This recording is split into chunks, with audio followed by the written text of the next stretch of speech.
കഴിഞ്ഞ വർഷം മാത്രം ഒമാനിലെത്തിയ സന്ദർശകരുടെ എണ്ണം 40 ലക്ഷമെന്ന് കണക്കുകൾ. സുൽത്താനേറ്റിൽ ഏറ്റവും കൂടുതൽ സന്ദർശകരെത്തിയത് UAE-യിൽ നിന്നാണ്, രണ്ടാമത് ഇന്ത്യയിൽ നിന്ന്.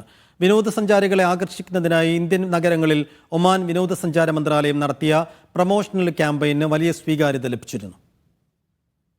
ദേശീയ സ്ഥിതിവിവര കേന്ദ്രത്തിന്റെ റിപ്പോർട്ട് അനുസരിച്ച് ഒമാനിലെത്തിയവരിൽ UAE-യിൽ നിന്നുള്ളവരാണ് മുൻപിൽ. 11,85,880 പേരാണ് UAE-യിൽ നിന്ന് സുൽത്താനറ്റിലേക്ക് ഒഴുകിയത്. തൊട്ടു പിന്നിൽ ഇന്ത്യക്കാരുണ്ട്. 6,23,623 ഇന്ത്യൻ പൗരന്മാർ കഴിഞ്ഞ വർഷം ഒമാൻ സന്ദർശിച്ചു. 2,03,055 സഞ്ചാരികളുമായി യമനികളാണ് മൂന്നാം സ്ഥാനത്ത്.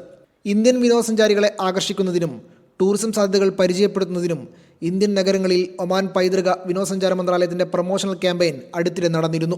വലിയ സ്വീകാര്യതയാണ് ക്യാമ്പയിന് ലഭിച്ചിരുന്നത്. ഇതിന്റെ ഫലം കൂടിയാണ് സന്ദർശകരിലെ വർധനവ്.